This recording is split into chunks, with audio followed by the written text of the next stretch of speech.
بہن کی شادی کو 6 سال ہو گئے۔ میں کبھی اس کے گھر نہیں گیا، کبھی عید پر بھی نہیں گیا۔ امی اور ابو جاتے تھے۔ ایک دن میری بیوی مجھ سے کہنے لگی، آپ کی بہن جب بھی گھر آتی ہے اس کے بچے گھر کا حال بگاڑ دیتے ہیں، خرچ ڈبل ہو جاتا ہے، اور تمہاری ماں ہم سے چھپ چھپا کے کبھی اس کو صابن کی پیٹی دیتی ہیں، کبھی کپڑے، کبھی سرف کے ڈبے، اور کبھی کبھی تو چاول کا تھیلا بھر کے دیتی ہیں۔ اپنی ماں کو بولو یہ ہمارا گھر ہے، کوئی خیرات سینٹر نہیں۔ مجھے بہت غصہ آیا، میں بہت مشکل سے گھر کا خرچ پورا کر رہا ہوں، ماں سب کچھ بہن کو دے دیتی ہے۔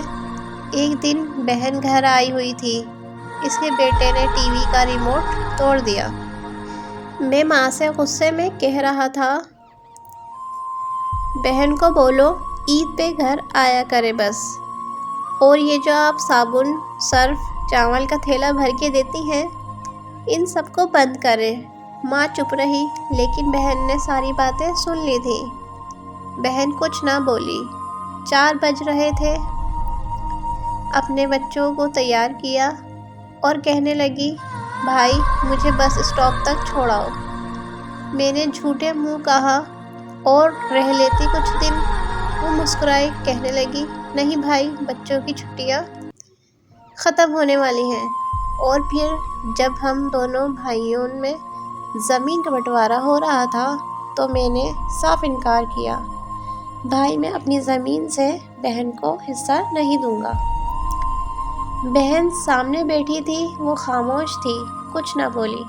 ماں نے کہا، بیٹی کا بھی حق بنتا ہے، لیکن میں نے گالی دے کر کہا، کچھ بھی ہو جائے میں بہن کو حصہ نہیں دوں گا۔ میری بیوی بھی بہن کو برا بھلا کہنے لگی، وہ بیچاری خاموش تھی۔ ہزارہ علیحدہ ہو گیا۔ کچھ ٹائم بعد میرے بیٹے کو ٹی بی ہو گئی۔ میرے پاس اس کا علاج کرانے کے لیے پیسے نہیں تھے۔ بہت پریشان تھا میں، قرض بھی لے لیا تھا لاکھ روپیہ۔ میں کمرے میں تنہا پریشان بیٹھا تھا، بہت رو رہا تھا۔ اسی وقت وہ بہن آ گئی۔ میں نے غصے سے بولا، یہ منحوس پھر گھر آ گئی۔ میں نے بیوی سے کہا، کچھ تیار کرو بہن کے لیے۔ بیوی میرے پاس آئی اور کہنے لگی، کوئی ضرورت نہیں گوشت یا بریانی پکانے کی اس کے لیے۔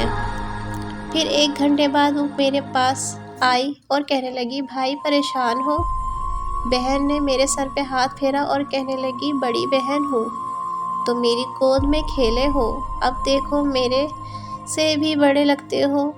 پھر وہ میرے قریب ہوئی، اپنے پرس سے سونے کے کنگن نکالے اور میرے ہاتھ میں رکھ دیے، اور آہستہ سے بولی، پاگل تو پریشان ہوتا ہے، بچے اسکول تھے، میں نے سوچا دوڑتے دوڑتے بھائی سے ملاؤں، یہ کنگن بیچ کر اپنے بیٹے کا علاج کرواؤ۔ شکل تو دیکھ ذرا، کیا حالت بنا رکھی ہے تم نے۔